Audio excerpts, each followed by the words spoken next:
In today's world, many of the problems we face are global in nature. The greatest satisfaction people can get from life is making a difference to other people's lives. It's all about building your confidence, facing your fears. That is a legend.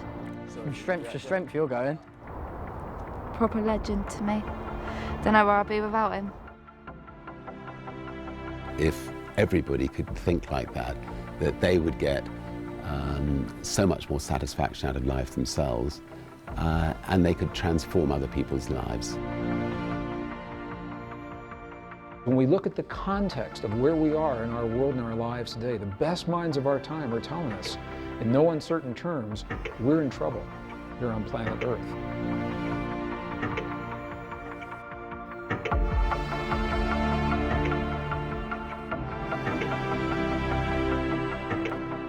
I feel we are in the time of the greatest creativity available to humanity, because we have the ability to do something different. Choices we make now have the power to destroy our planet, to destroy each other, to destroy civilization, or to transform it and take it to the next level. Each time this cycle comes to an end, it opens a window of opportunity called a choice point.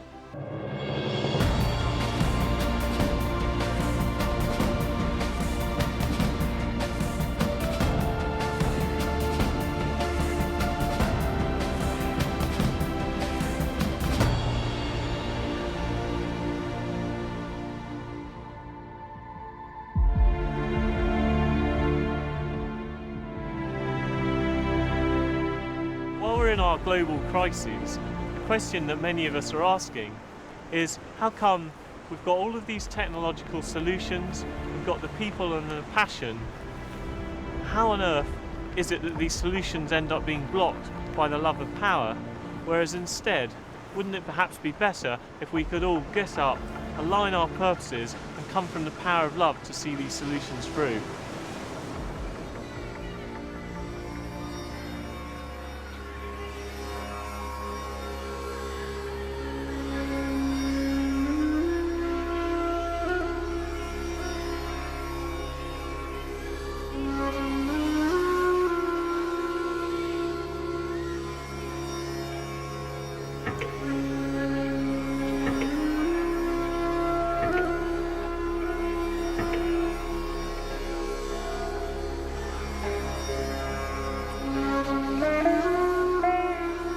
I saw the floods, I suppose just like millions of people did.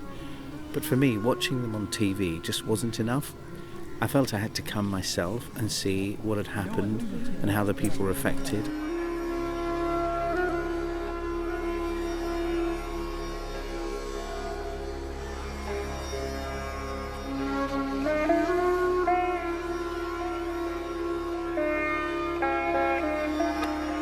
I was crying when the flood comes.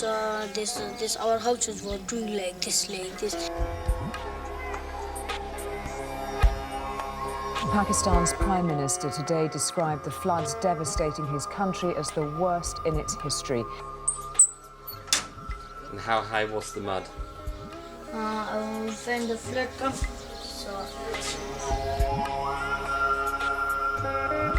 If you look at world poverty today, we have 6 billion people on the planet. The world economy, is huge, it's ginormous. When you look around you here, what people really need is quite humble existence here. It only takes each of us to give a very small amount, and I believe we could almost eliminate poverty. From this determination to overcome crises, new and creative solutions can be born. I am quite literally clambering over the roofs of people's homes. Problems are evolutionary drivers. This is true of your own life, It's driving you. You don't always respond, but if you do, you'll probably find you're going towards something more creative. Problems are evolutionary drivers. Crises often precede transformation and innovation. So when you feel a crisis coming on in your own life or in the world, look for what's innovative.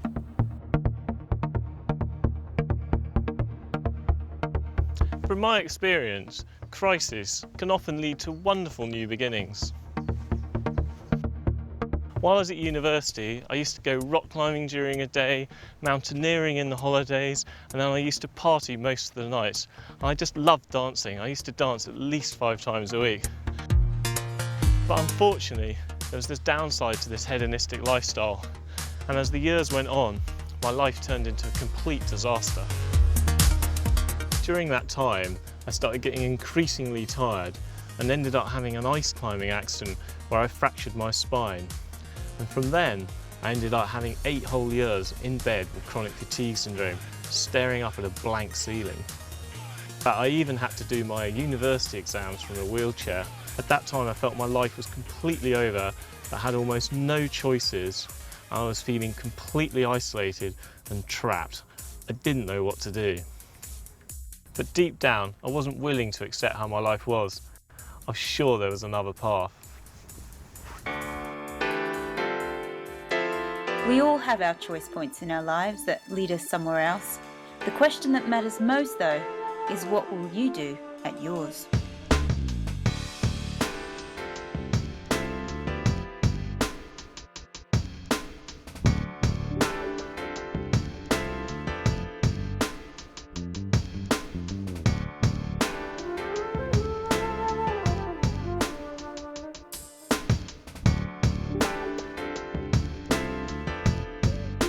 My career started in New York City working for the heads of the futures and options business, and moved quite quickly to running a team over in London, onboarding clients and legal negotiations. I ended up in management, and over a 15-year career in investment banking, in a very short period of time, ended up the global head of electronic trading, and then a chief operating officer and managing director in the city. So by 30, I was the global head of what I did, and I was, to all intents and purposes, the success is measured in the eyes of the world at large. This is what you're supposed to aspire to.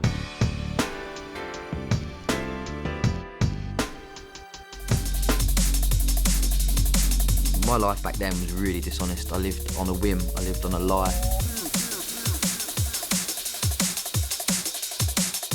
Constantly from day to day, I was dishonest with drug dealers, I was dishonest with family and friends, I was ripping people off. I was constantly lying and blagging to try and get some more money, to get more drugs. But the most important person that I was dishonest to was myself. You know, I was like putting on a big mask. I was lying. I lied so much that I was believing my own lies. My mum was a typical housewife, and my dad was a typical geezer.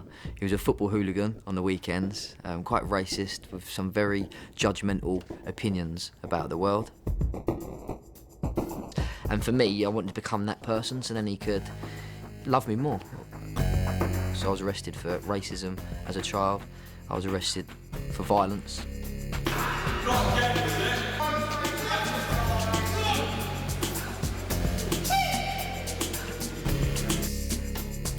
Everything that my dad was doing, I seemed to be copying. I was getting into drug dealing, carjacking. Well, I had a few friends that would do armed robberies, and I become like a driver. And even when I used to sit in the car waiting for people to do it, I used to know and think to myself that this was so wrong, that I was on the wrong path. But somehow the drugs and the lifestyle took over.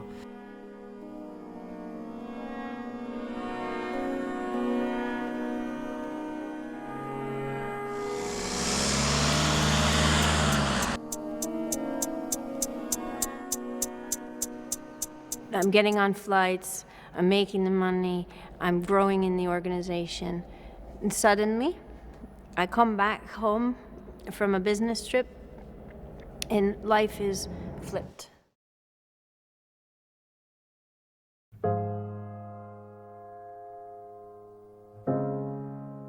I had, within a matter of weeks, miscarriage, husband having an affair with the secretary in the company, and told that you might have breast cancer. I would go into work and I would do my job, because that was the one thing that I knew how to do. So in my room at one point, I hit my head trying to get some luggage out for the next flight I was going to take, and I realized no one would know I was there.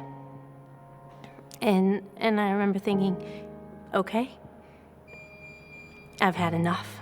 And I screamed at the top of my lungs. I absolutely screamed at the top of my lungs. All I need is some help. I was on the phone with Dad, and he said, Al, how you doing? I said, I'm really not good. And he said, Al, you know, no one can take life from you. And I said, my problem isn't that anyone took anything from me. My problem is I don't feel anything. And if I don't feel anymore, and I don't see a purpose anymore in why we do what we do, I want out. And it shot through me like, I can't believe my father has to hear me say, I don't want the life he gave me. And it's that bad.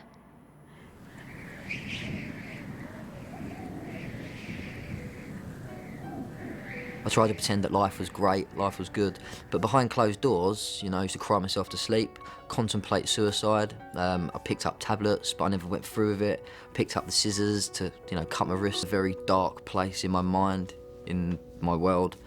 I was at, you know, my rock bottom. And I'm not saying that, I don't know, whether I had a choice or whether I thought about it, it just happened. I just stopped, froze, and just sort of looked inside myself. And then that fear kicked in. What was it going to be like in prison? Was I going to get beaten up? What are the other people going to be like? I'm not prison material. What have I done? Just felt like my whole life, my whole world just completely stopped in that one moment. And the worst thing was the reaction of my mum. When I see my mum and see how much I really hurt her, it reconfirmed all the crimes and the lifestyle that I was sort of living. It just sort of showed me how much I was hurting people. When we come to the end of a cycle in our lives, we're at a choice point, and the transition can feel like a real struggle.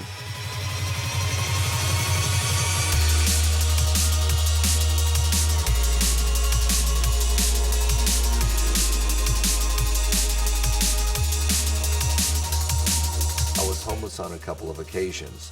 When I started John Paul Mitchell Systems living in my car, I was a bit homeless. I had a choice both times. First time, am I going to succumb to this? Oh, poor me. Oh, no. Or am I going to have the choice to get a way out of this? First time I was homeless was 23 years old, and I had a son 2.5 years old. I went up and picked up soda pop bottles, cashed them into grocery stores for a couple of cents, and made it happen. Just like a caterpillar into a butterfly, you begin to feel a bit uncomfortable with the way things are. If one feels a kind of unease or a need to do something, that's the first indication that you're getting ready to change. You're not happy in your job anymore. You would like things to have more meaning.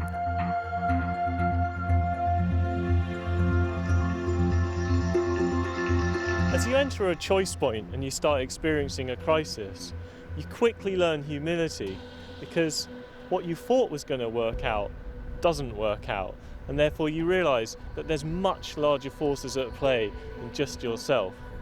Really, a choice point is a wake-up call, a time to be able to read the signs and then make better choices for a much better future cycle.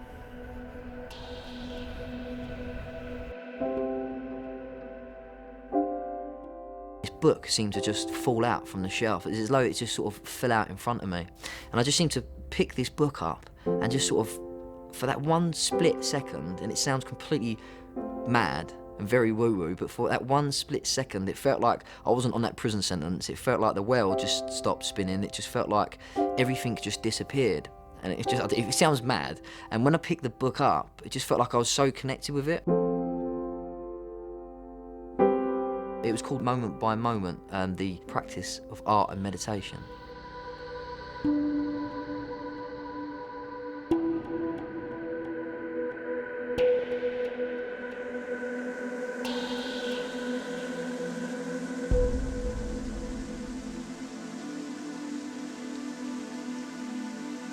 There were times in my life when things happened that were very unpleasant, and I blamed it on someone else being the bad guy.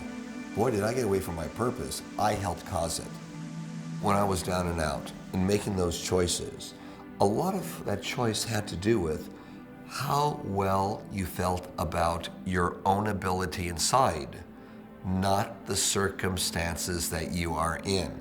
If you feel and know, by gosh, I have that opportunity, and I'm gonna be a winner no matter what it takes.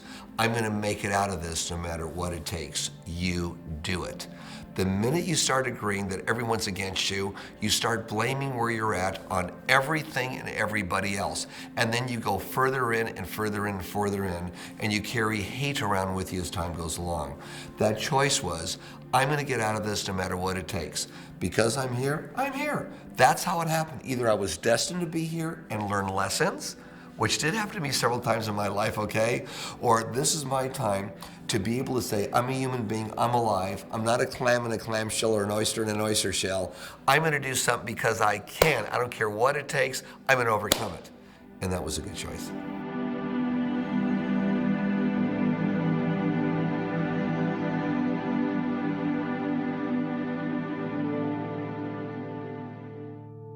I looked in the mirror myself and said, is this what I meant for myself?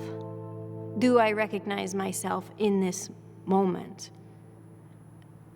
Is this where I want to be going in my life? It wasn't all about money. It wasn't that position or that title that defined me internally. Where is me, the person that I remember I was when I was a kid sitting on the steps with a dream? Where is that dream? Burke's dream was to be a basketball player. I decided that I'd rather be an organic farmer instead. But this all changed when he discovered the unhealthy effects of the food industry on his generation, resulting in the label Generation Z. It made me mad when my generation has been branded as Generation Z, as the most unhealthy and unfit and most obese generation since, I guess, recorded time. And that way I can have a greater impact on the world. What happens to people who choose to align their purpose so early on? In his teenage years, someone else also wanted to communicate a message to his generation. Well, I was 15 once. I was at school, and I think, like a lot of 15-year-olds, I vehemently disagreed with the Vietnamese War.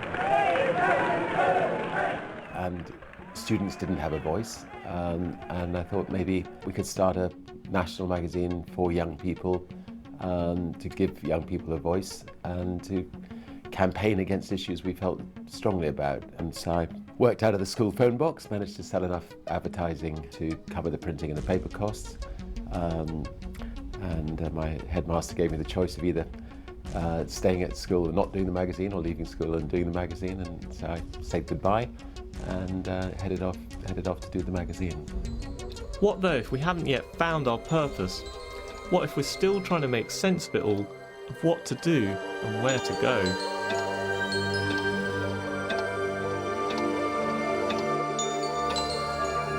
It just felt like every time I was doing a bad act, or I was lying, or I was cheating, I was taking drugs, or I was committing crime, that it wasn't me, it wasn't the person that I should be. It felt like there was two paths, and for some reason I was still walking that path because of these old beliefs, because of these old patterns, and I felt the path that I had to be taking, the more heartfelt path, was the one that's more congruent for me, the one that had a feel-good factor. So every time I went against it, I felt like I was coming away from the path, which made me feel worse. I wanted to come back. I wanted to come back onto that right path. It is actually hard to change behaviour, and it's not a case of just saying, okay, I've decided this now and my life forever will go in that direction. We've got to work at it. Somebody scream and you all go faster. Every day of our lives presents us with an opportunity to choose, presents us with a choice point, because there's lots of little patterns unfolding in life. So any time in our lives we even feel, I need to make a decision now, that's a choice point. So we don't necessarily have to wait to the great, big, huge crises in our life, just the moments from day to day that we really feel we have to make a choice to do something important, to think something important, then we really can change our lives, and our lives will unfold in a different direction.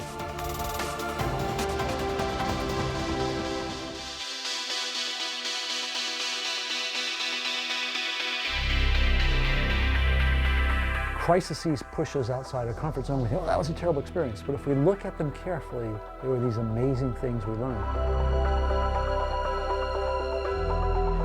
I thought to myself, if I'm trying to get myself better, I might as well be helping others to get better too.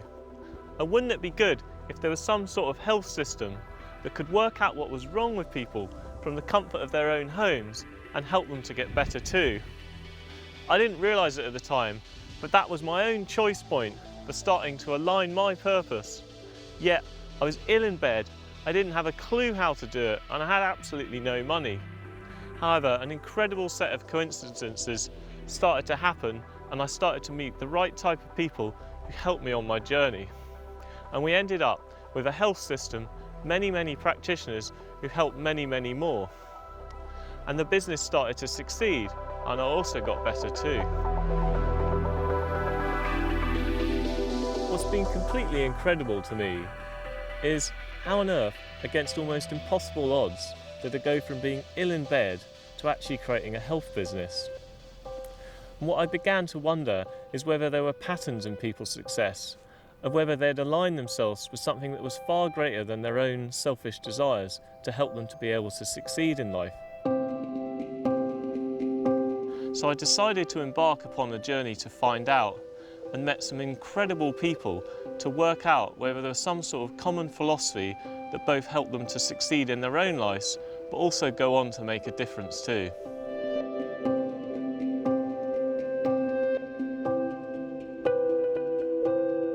And so I woke up and I thought, right, this is the way we're going to do this.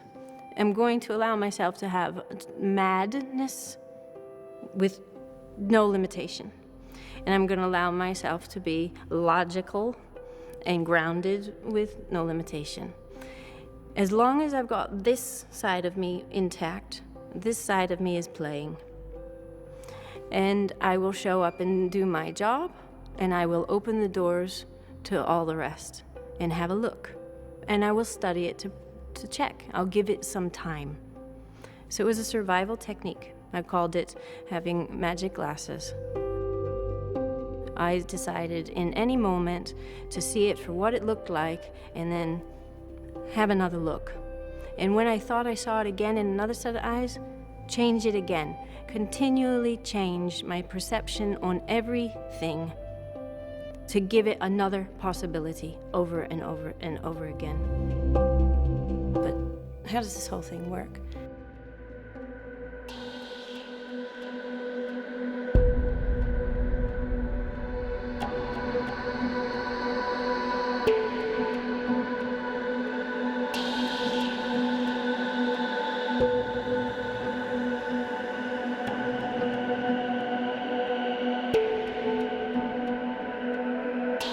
What does science have to say about patterns and how they may be affecting our lives?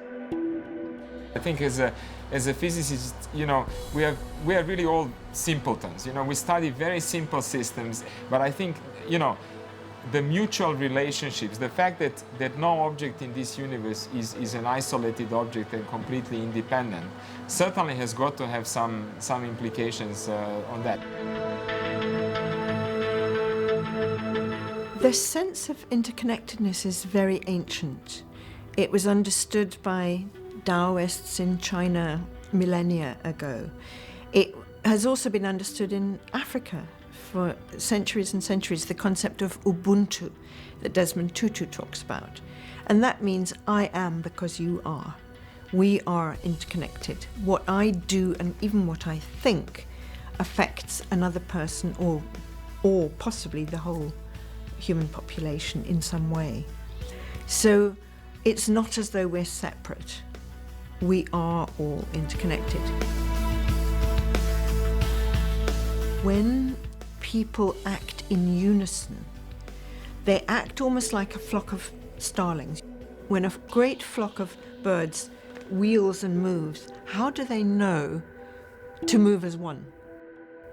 But I have witnessed again and again people acting together with enormous power. Well, almost universally, ancient texts and traditions have reminded us that we are connected. They've said that we are one, that we are part of our world, that we're part of one another, that we're part of the earth and the changes of the earth.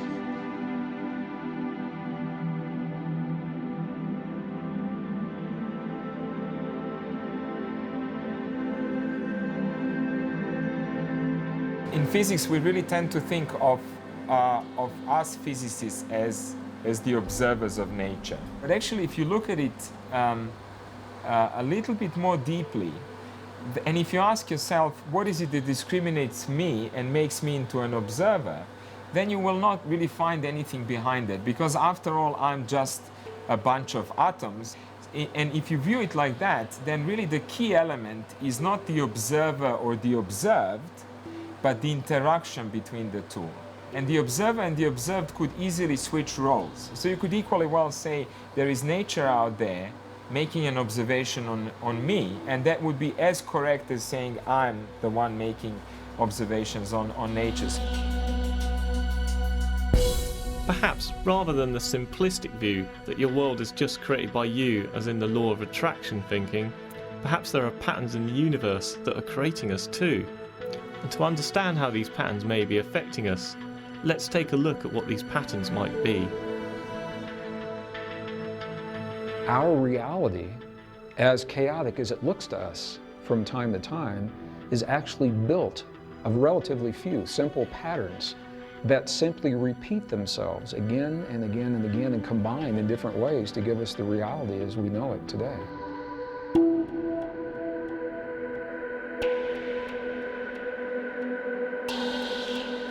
Let's go for the big scale and look out into the universe, into space. A galaxy is about 200 billion stars, but they clump together like a kind of whirlpool in space. In a spiral, it flows in towards the middle. Spirals are very, very common as mathematical patterns from the huge scale of galaxies right down to snail shells.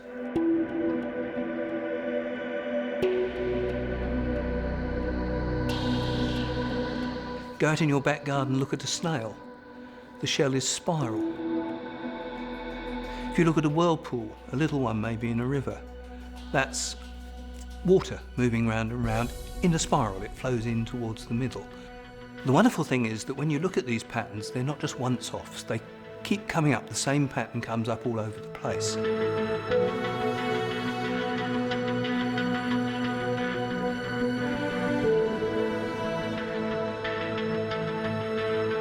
Across all the world's deserts, you see the same basic 5 or 6 different kinds of sand dune. There are ones that just form straight lines. There are beautiful crescent-shaped dunes which slowly move. And then if you go out into the solar system, look on Mars, all of the same patterns of dunes are appearing on Mars. If you see a very striking mathematical pattern repeated on several different planets, let alone across the surface of the Earth, that says the same kinds of laws of nature must be operating everywhere. It's not just all chaotic and random. There are perhaps secret rules behind the scenes which govern how the natural world really behaves.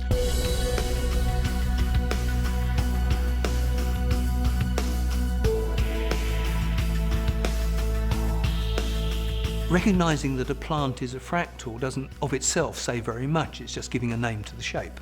But if you can understand the growth rules for the plant, the way that the genetics of the plant must be every so often saying, when you come to a bud, maybe you put out a new shoot.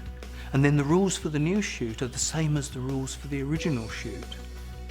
So it's almost as if it's got some little program that it's running, some recipe.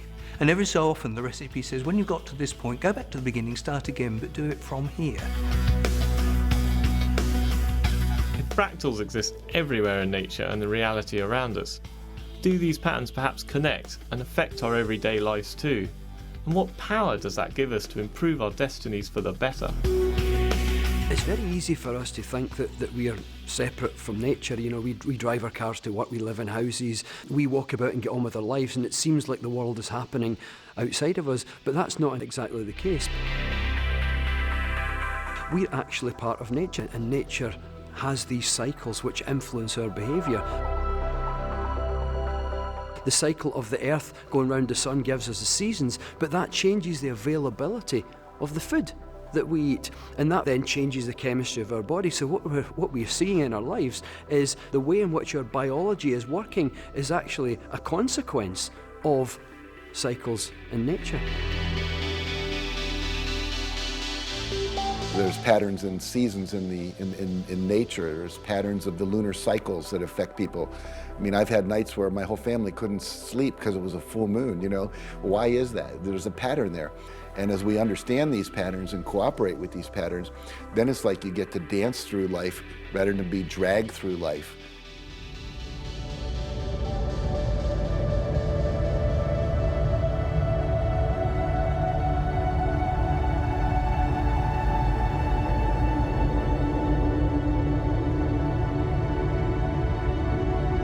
So perhaps there are points in the cycles and patterns of our lives where it's easier to change and choose to do something different. When one cycle ends, before the next cycle begins, there's a window of time where neither exists, where neither one exists. And it's in that place where we have the greatest opportunity, where our choices have the greatest potency to change the pattern, the oscillation, the cycle of the past before it begins the next cycle. So the idea of a seed setting a cycle into motion and a choice point opening at the end of one cycle before the next begins gives us an evolutionary edge that perhaps our ancestors did not have.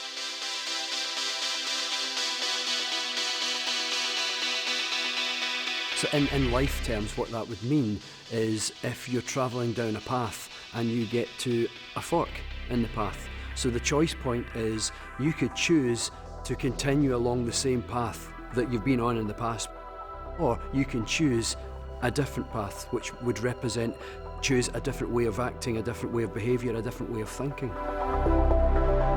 But the key is that while we certainly may choose at any time in our lives, and it's good to do so, there are times when the physics stacks the deck in our favor and gives us the edge that allows our choices to have a greater potency. And if we're going to make powerful choices of healing for ourselves, of peace for our communities or for our world, to me, it makes perfect sense to use that opportunity. So if we bring all this information together, the picture that it is beginning to paint for us, it is an awesome picture. It's an amazing, it's a beautiful, empowering picture of us as part of, rather than separate from, the world around us. We are intimately entwined and enmeshed in all that we know as our lives and our world. Finding your place in society, finding your place in that world, I think is absolutely key. I also believe that there are things we can call external reality that you have to be aware of. You know, whether those are patterns, whether it's a train coming down the track at you. You know, if there's a train coming down the track, you better get off the track. If there's a wave coming in, you either better know how to surf or swim, or you better get back on the shore. And we can learn to cooperate with these patterns. We can learn to cooperate with cycles and trends and so forth.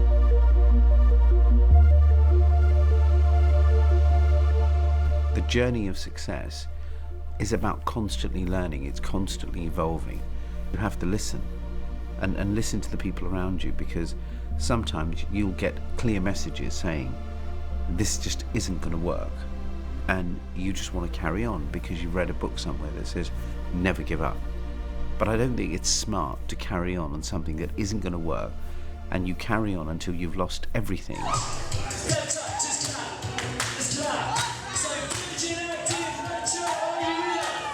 I think that the times that Virgin has succeeded is where we've been much, much better than all our competitors.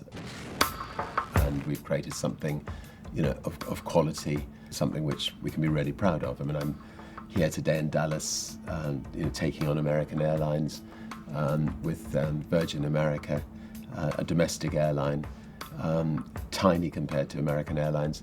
But because it's so much better, I think it will succeed.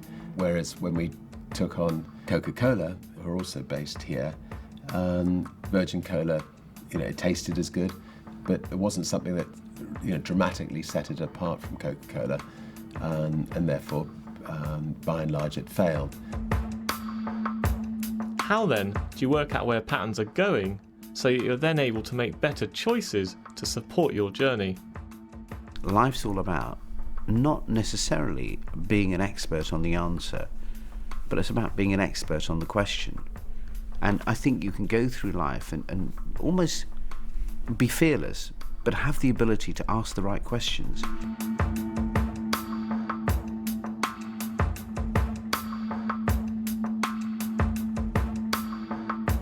When I was ill, I really tried to understand my world.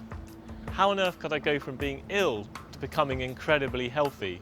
And in doing that, I tried a number of therapies for at least a year and a half to see what would happen. And I was attending to every single detail. I really tried to understand my world.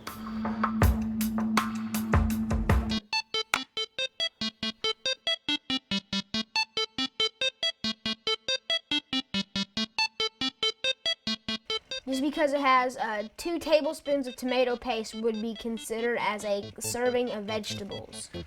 Yeah, he's definitely always researching and finding out new information and sharing it with me and his dad. I was logging onto my email one day and he was beside me and he saw something online about mercury and high fructose corn syrup, and he asked me, what that was. I started looking into it and reading the ingredient list on hamburgers, buns, salad dressings, and even peanut butter, and finding out that high fructose corn syrup is in almost everything. And that was pretty much my epiphany right there. And I said to my mom, me as an 8-year-old kid, that I'm not going to drink sodas anymore.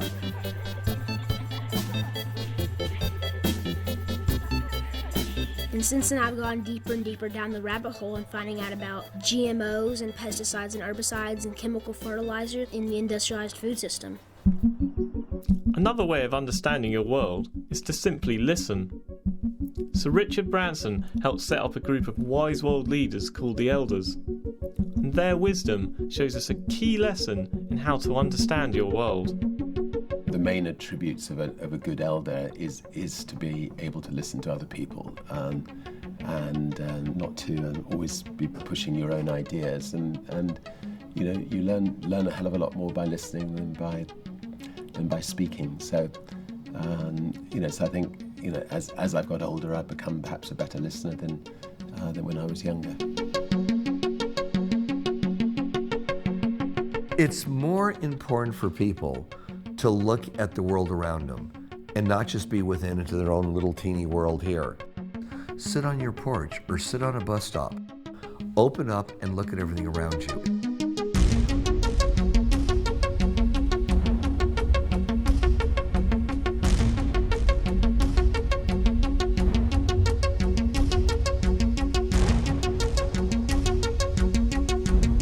When you incorporate the planet as your life, you realize that many things you do affect everybody else.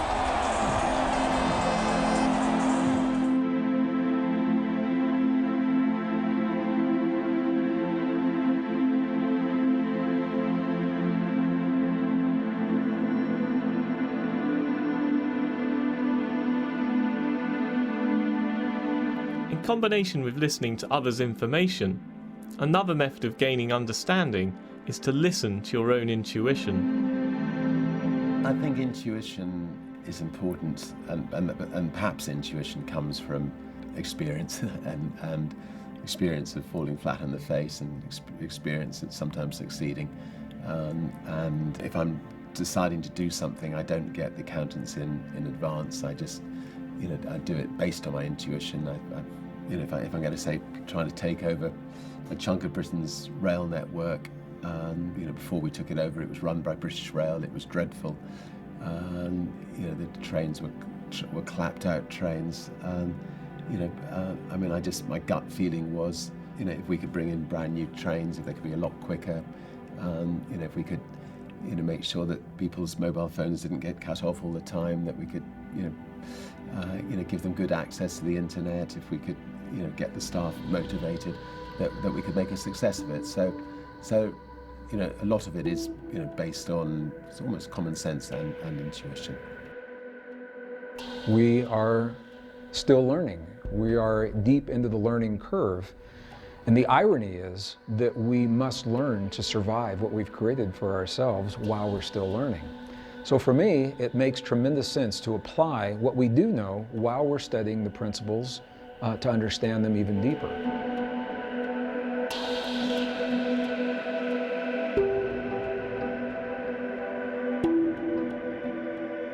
All of us are born with certain interests and skills, and these will start to guide you of where you should start to research and understand your world.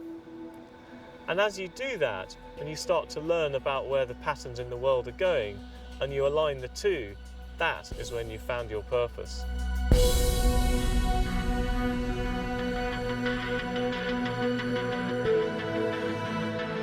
And that service that I always wanted to make and that contribution I always wanted to make to this world, it can happen now. That's why I said, bring it on. Bring it bloody on.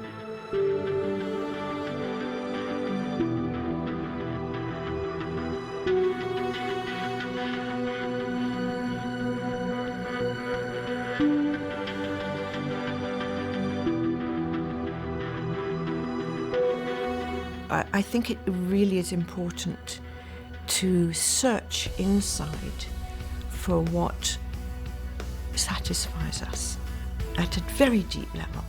And then there begins to come a kind of a glow because we're working from an inner source of power. It's almost like a little power plant inside. Well, I think we have a choice in life. I believe that everybody's born with a purpose, and you're given a set of skills and talents to manifest that purpose in life. A pattern that is aligned with purpose can simply be one where others will benefit. Brett Now is a guiding light to help at-risk teenagers break out of a destructive cycle and get onto a much more purpose-led path. The plan is to be able to talk to some of the inmates and engage with them quite interactively to help them sort of understand the power of their minds, to be able to sort of change the course of direction or change the path that they're on, hopefully sort of looking at themselves and the behaviours that sort of got them here in the first place. Fingers crossed, giving them some inspiration to sort of walk away from the talk and sort of feel positive about themselves and maybe, choose some different paths and move forward.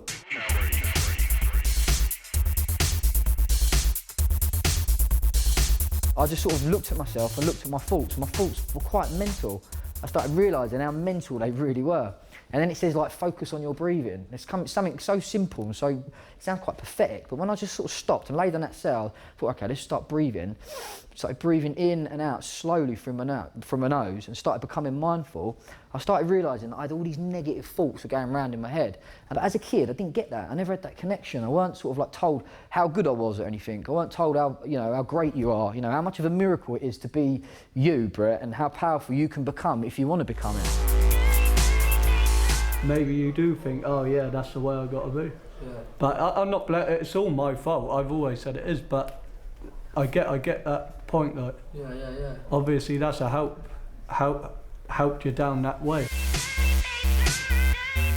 feel like I'm a loner. Yeah. I do feel like I was born bad.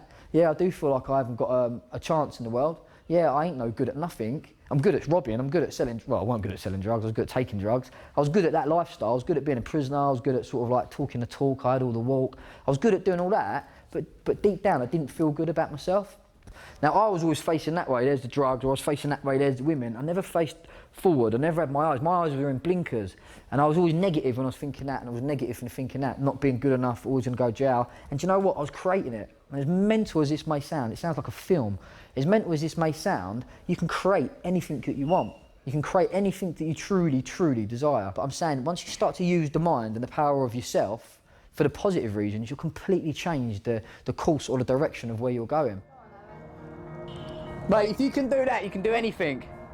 He's just showed us that just because you have a bad start in life, it doesn't mean it's going to be like it the whole way through your life.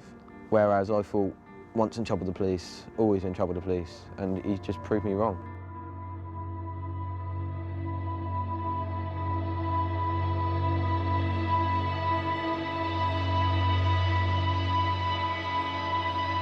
A friend of mine recently, who studies these things very, very deeply, asked me, he said, Jack, what's the purpose of the universe? And I'd never been asked that question. And I said, whoa, let me think about that for a minute. And I kept thinking, what do I know the universe is doing for sure? And I thought the only thing I know the universe is doing for sure is it's expanding. We know that from physics. And so I said, I think the purpose of the universe is to expand. And he said, that's right. And anything that supports expansion, the expansion of freedom, the expansion of consciousness, the expansion of abundance, the expansion of love, that's going to get supported because it's aligned with what the universe is doing.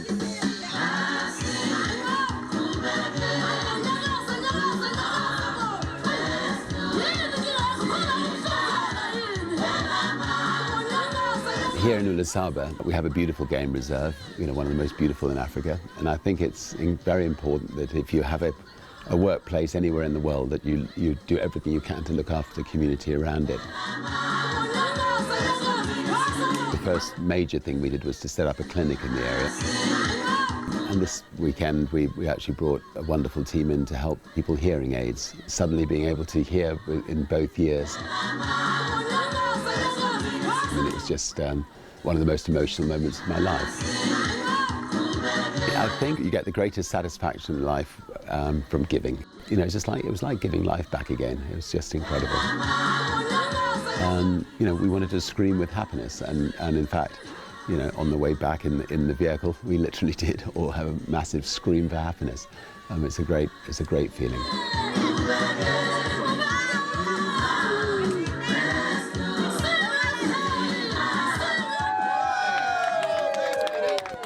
We bring a whole bunch of entrepreneurs down here to have a great holiday, have a great time, but also just to see how they can help Africa.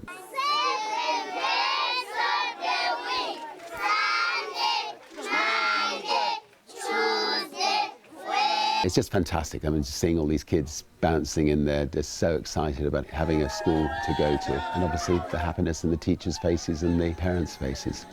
This is my father and brother. So now I like to thank my father because he pays me a fees to go to school. Now I have a manager of this class, so I like to thank you to my dad. Thank you.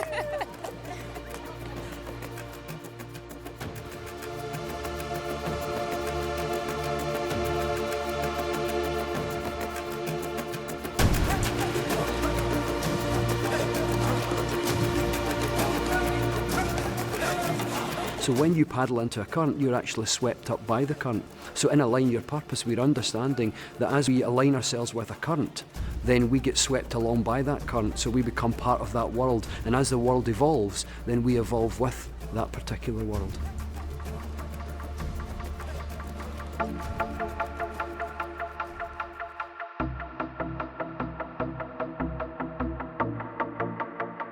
For Alison, aligning her purpose meant giving up her wealth and status to be able to do what she was truly passionate about.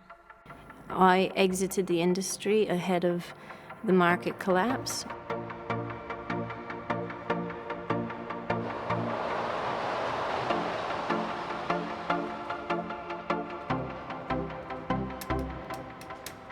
And within months was full-time dedicated to this business.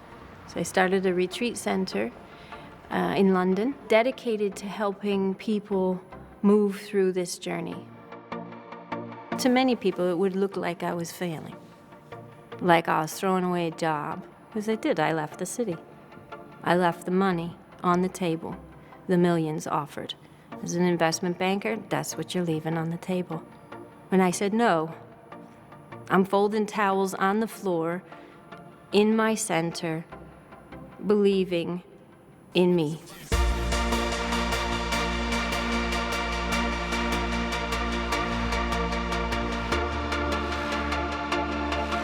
So yeah, there's a sense of starting over. There's a new beginning.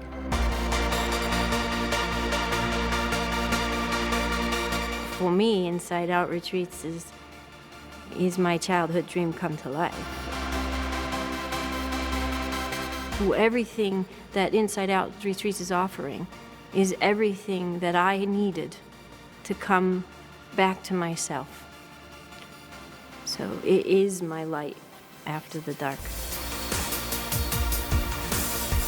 The notion of knowing what results you want to create, of actually knowing that, is very critical because it's a moment of commitment. And someone said at the moment of commitment, the universe conspires to help you. And what that means is that at that moment, you open up to the flow of resources that you were not open to previously. Well, I want to start by saying thank you to everybody who has made this possible and who has created the space and the intention for our community by being a community already.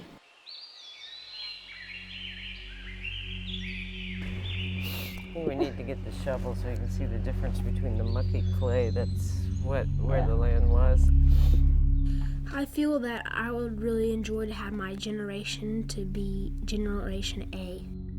We need to be a more healthier race of people now, because just think, the next generation will be Generation -0 and -1 next generation. I don't want to have very unhealthy kids. I want to have a healthy environment and healthy neighbors and healthy people, and be able to have the people where they can make the change and be able to eat good fruits and vegetables where they actually taste good, where it's not boiled until it tastes like a bland thing with a lot of salt. It's really good. How does it feel when you start to change and align your purpose? Fulfillment for me seems to have arrived in an internal freedom to be self-expressed and quite at peace with both abundance and lack, with both title and no title, with no business and a business, with just me in my life. That is total freedom. Now I feel like I could show up. It's been a long time hiding.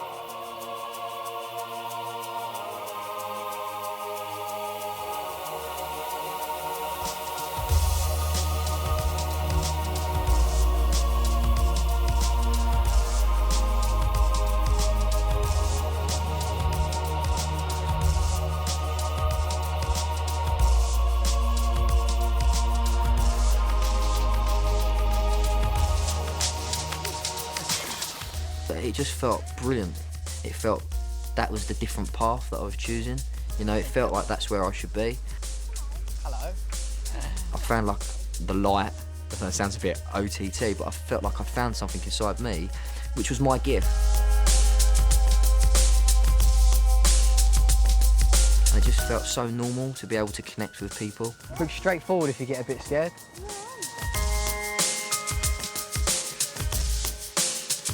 You know, I see beauty in the most smallest things. When I drive from picking my little daughter up, there's this tree that just seems to speak out to me. And it's so obscure that you'd notice this tree in the middle of the M3. This tree just looks so beautiful, it's amazing. You know, I find beauty in silly little moments like that. Now, to a lot of my mates, that probably sounds completely mad and they'd have to take 10 pills to see that tree. But I don't need to do that now. I've got that buzz. Or opening my eyes in the morning and listening to the birds whistle outside. I used to want to shoot the birds because I was so paranoid at 4 in the morning that I could hear them start, and I started to start another paranoid day. But now I wake up to the beauty of them, listening to them birds whistle.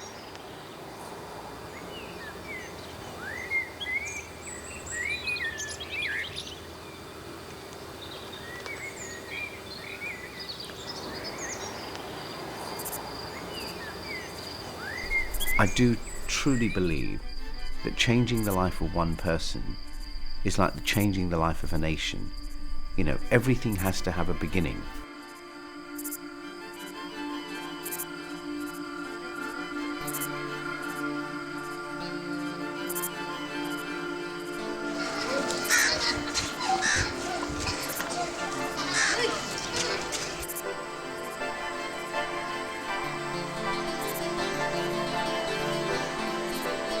What I want to do is not only build the village, but I also want to rebuild the economy in the village. So each of the homes that I've built, I've made sure that everybody in the village has been part of that journey, whether he's a bricklayer, whether he's a plasterer, whether he's just a simple labourer. Once you do that, you're on a journey, and a journey of recovery, which is really what this is about. When you actually come here personally and you're physically handing the certificates out to people to say this is now your home and you own it, I think nothing can replace that expression on somebody's face, that gratitude. But I think it's very rewarding for me too.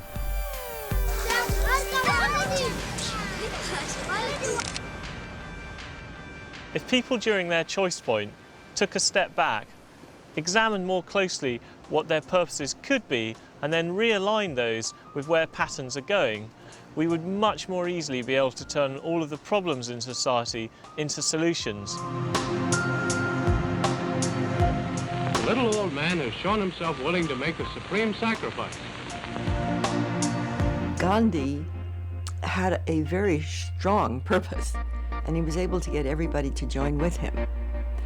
And so if you have a strong purpose, it's one thing to find out what it is, and then to say yes to it, and then you have to make the changes in order to do it.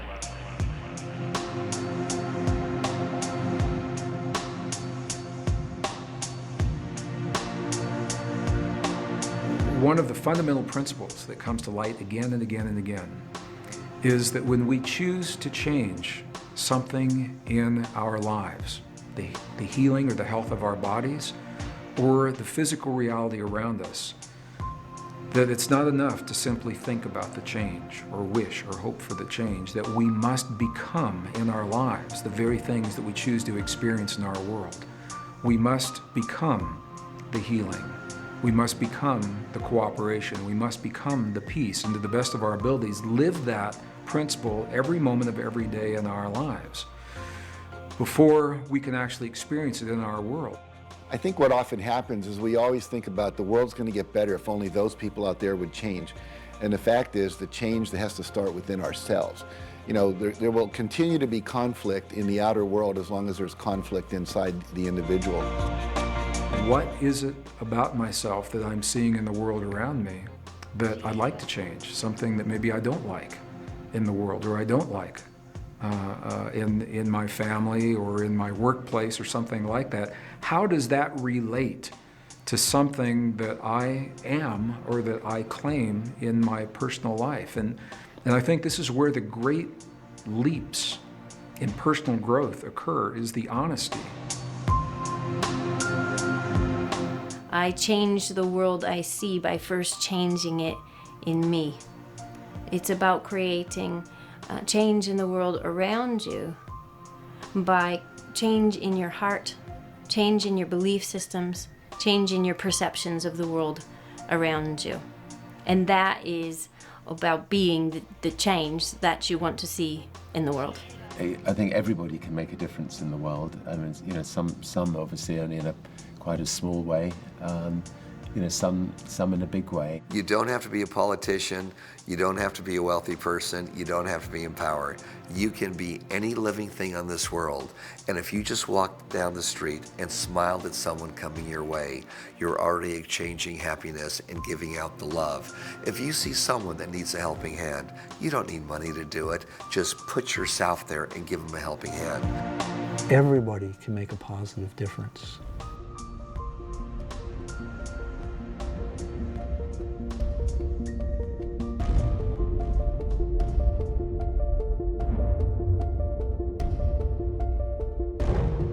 To get away from the power of power and ego and go to the power of love. And the way you do that is you start doing something that benefits others, not wanting anything in return. What you get in return is so much love and fulfillment that you've accomplished this. You have the greatest power of them all. And it's not, I have this, look at me, everybody, I'm special. The greatest power of them all was you were able to help people through love, and they love you back. That's the greatest of all powers, and the planet is changing right now in that direction. So we started Grow Appalachia, and we planted our first 100 gardens 2 years ago. The goal was to take, within 5 to 7 years, and feed half of Appalachia feeding themselves. We'd feed them, give them equipment, give them all the seeds they want, and they can in return help some of their neighbors along the way.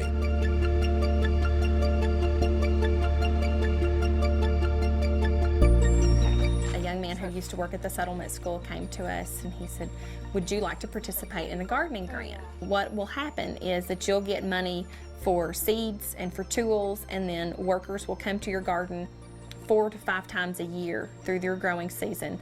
They'll have workshops that will help you to learn how to grow, because I knew nothing about how to grow anything when I first started Grow Appalachia. We're moving ahead, we're exactly on target.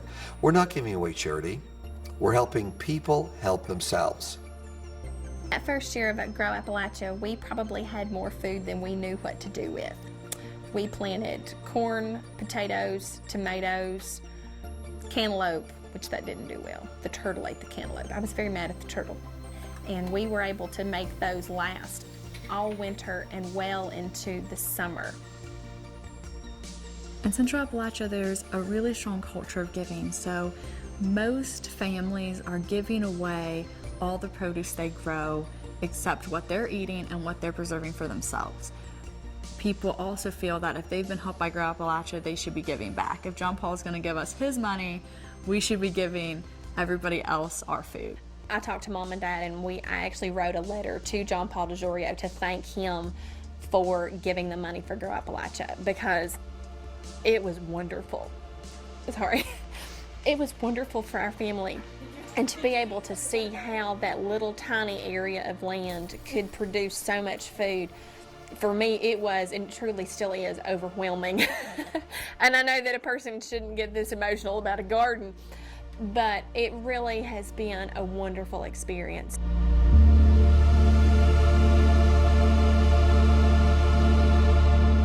Initially, when I had a vision to establish a center, I thought I would be doing it on my own. And what came forward in opening our doors is everyone showing up in themselves to exchange service. So we had the builder do the walls, and we had the creative person show up and make our cards and see things for us. My own sister is a graphic designer, and she said, let me help. All of a sudden it gave everyone permission to bring their gifts forward, to show up in exactly who they are, so we could fit together as a puzzle piece and make it happen.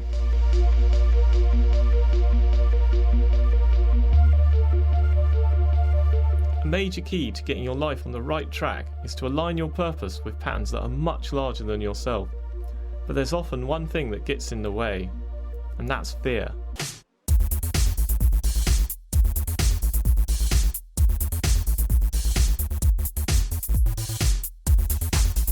You don't even have to overcome fear. All you have to do is do it anyway, to take the action, butterflies and all.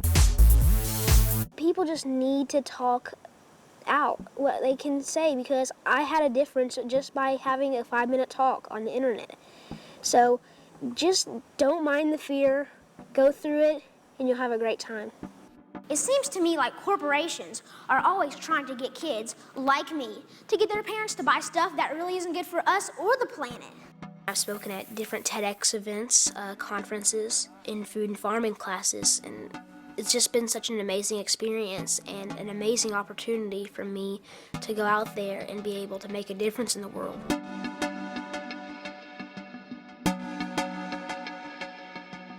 Everyone is afraid. It's absolutely natural.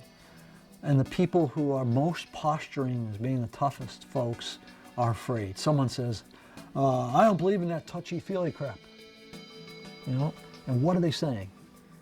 They're saying, I know that I've been going through life leaving behind a trail of human debris. I know that I'm destroying the systems I live in. But the notion of changing terrifies me. I got to the point where I'm going, fire me if you don't want this. So I'm going to say the things that other people won't say in order to make a difference around here. But it would take courage to do that. It would take willingness to stand exposed and look like a fool, to say something not only polar opposite of what the leader is saying, but also sometimes out of left field.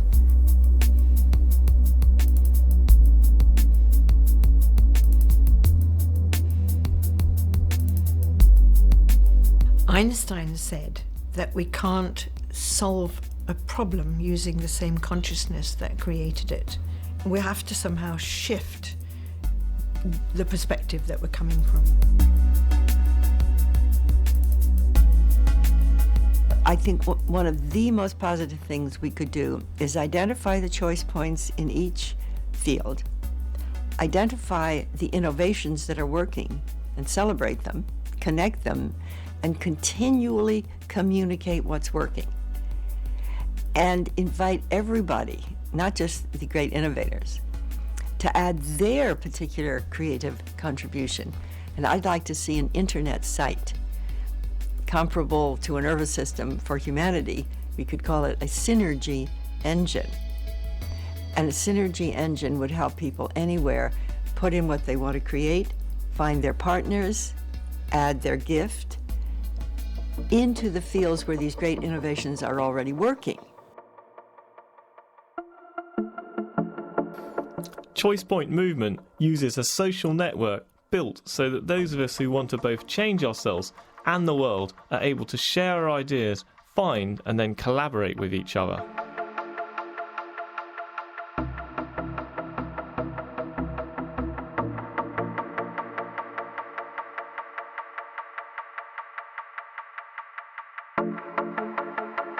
I believe that the world we're trying to build a big puzzle in this world. One big picture that is brought together, that everybody serving in the thing they were here to be and the thing they were here to do, and to fulfill the puzzle piece they are meant to be in their shape, size, color. If everybody was doing that, we could line each other up and actually create the picture here, a new one, a new opportunity, a new generation.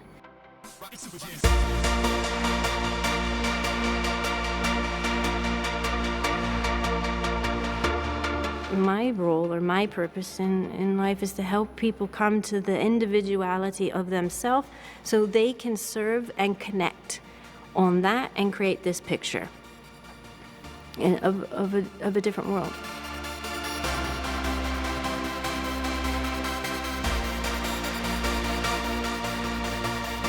Every single person can bring about change. We can all bring about change. We are so embedded in social networks in life that everything that we do is contagious. I am a great believer in the idea that a small group of people with compassion and kindness in their hearts can change the world.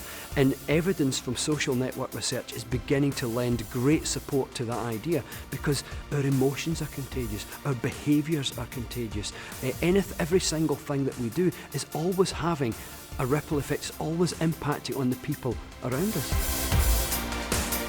If my primary perspective is joy and really enjoying this life, then I want to be with other people who are doing that, who are energetic, enterprising, creative, and we will have a ball together.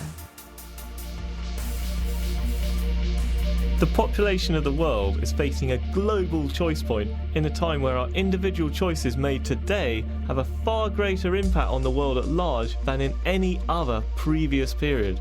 And the wonderful thing about going through this crisis is it gives us this amazing opportunity to take a step back, understand our world, and then take the choice to align our purpose so that a lot of the world's problems can suddenly turn into the world's solutions and collectively create the world we all want to live in.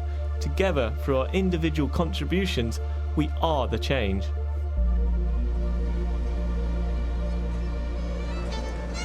Each time the cycle comes to an end, it opens a window of opportunity called a choice point.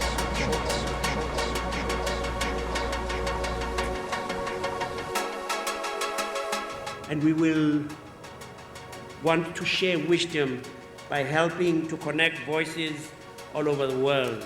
What we're trying to do is sort of get a rallying cry of everybody who's working in businesses, who's running businesses, to join together, to get out there and just make a difference. Some people are very small difference, some people are big difference.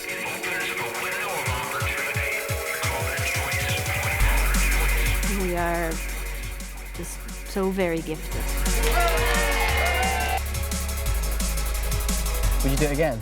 Yeah. Take that leap of faith and enjoy and embrace life. We are incredibly resourceful and we can make things happen.